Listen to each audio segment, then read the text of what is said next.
materi tentang bagaimana konsep dasar manajemen media dakwah kontemporer. Sebelum pertemuan ini, di pertemuan sebelumnya sudah pernah kita membahas tentang bagaimana manajemen media dakwah kontemporer itu kita diskusikan gitu ya. Tapi kita kembali kepada konsep dasar untuk kemudian nanti kita melakukan project ya, berupa bagaimana membuat media dakwah, kemudian kalian teman-teman bisa mengelola media dakwah tersebut.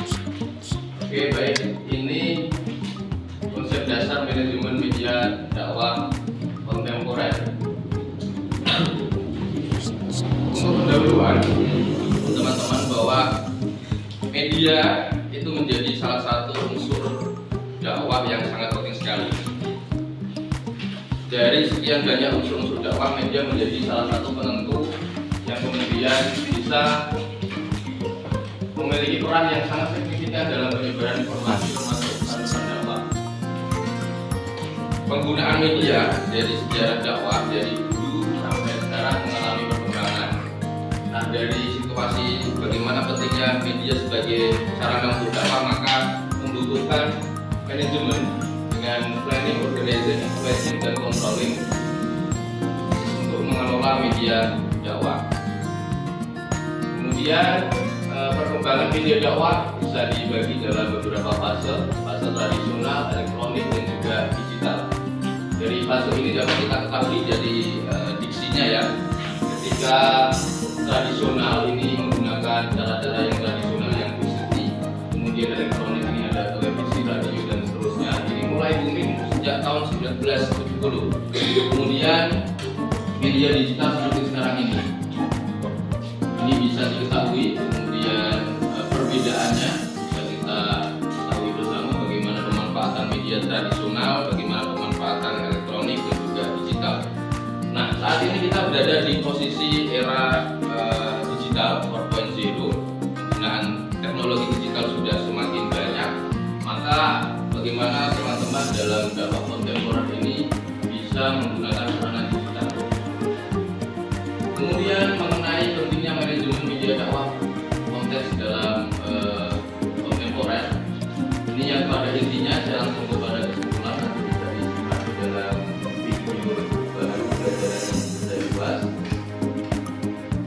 Ini manajemen dalam media dakwah kontemporer sangat penting untuk meningkatkan efektivitas, meningkatkan jangkauan, dan tentu saja bagaimana tujuan atau visi misi dari dakwah itu bisa tercapai. Saya kira itu. Ini ada referensi yang bisa diambil, ada beberapa referensi terbaru. Sejak 2019 kita berada di 2024, referensi 5 tahun terakhir, 4 tahun terakhir, maka bisa update bagaimana penggunaan media digital dapat kita maksimalkan sebagai sarana dakwah. Sampai di sini ada yang bertanya? Saya kira paham ya. Mudah sekali karena kita sebelumnya tentang mata kuliah itu ya. Oke, berikutnya sekarang ada pembagian tugas. Ini kebetulan sudah sesuai dengan kelompoknya masing-masing. Maka silakan berdiskusi tentang manajemen media dakwah. Kemarin kita sudah bikin tim manajemen. Sekarang teman-teman bisa melakukan kegiatan maintenance ya, bagaimana follower, pengikut, kemudian komen barangkali bisa lebih aktif, lebih banyak lagi. Bisa dipahami ya? Silakan untuk berdiskusi sesuai dengan kelompoknya masing-masing.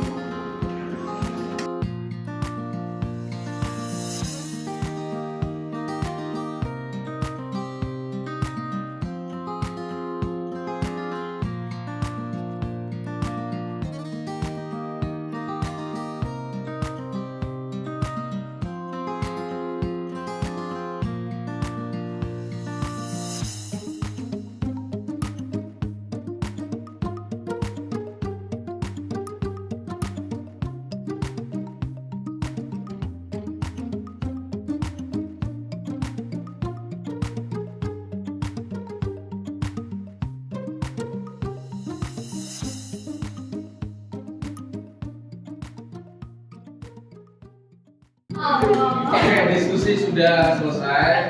Maka saya ingin minta pendapat salah satu di antara kalian tentang apa yang telah saya sampaikan tadi ya. Apa yang kalian ketahui tentang konsep dasar manajemen media dakwah kontemporer? Saya ingin Mbak siapa? Mbak Ija ya. Mbak Ija untuk menyampaikan. Baik, kalau dari saya sendiri manajemen media dakwah kontemporer itu kita harus menggunakan media dakwah yang kontemporer. Sekarang kan media dakwah sebenarnya kan ada tiga, dari tradisional, elektronik sampai digital. Nah, kontemporer di era sekarang itu kan digital.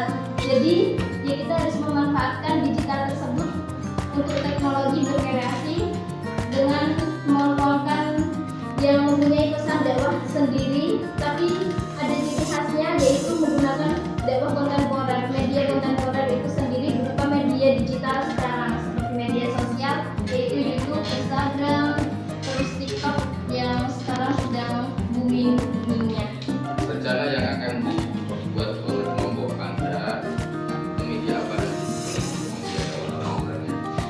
Kalau di kami ada dua, yaitu Instagram sama YouTube, karena dari searching kami, dari searching Google itu sekarang akan lebih dinaikkan boomingnya itu kayak berupa reels yang baik ada di Instagram maupun TikTok. Jadi kalau menurut kami maupun postingan berupa kata-kata kalau bisa ya dibuat reels kayak video gitu, jangan cuma postingan, karena kalau postingan itu paling yang lihat itu hanya orang yang mengikuti kita. Beda lagi kalau modelnya nanti pasti yang akan melihat itu orang lain sehingga tertarik sama reels kita sehingga menjadi punya pengikut banyak yang menjadi pengikut organik.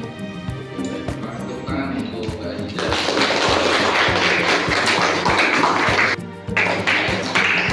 Teman-teman, berikutnya teman-teman nanti saat masing-masing kelompok bisa melanjutkan proses pembuatan media dakwah kontemporernya, kemudian membagi solusinya masing-masing, kemudian maintenance atau bagaimana bisa menjaga dan mengembangkan agar media dakwah yang telah kalian buat itu bisa lebih besar, artinya jangkauannya lebih luas, followernya juga banyak, kemudian penontonnya juga banyak.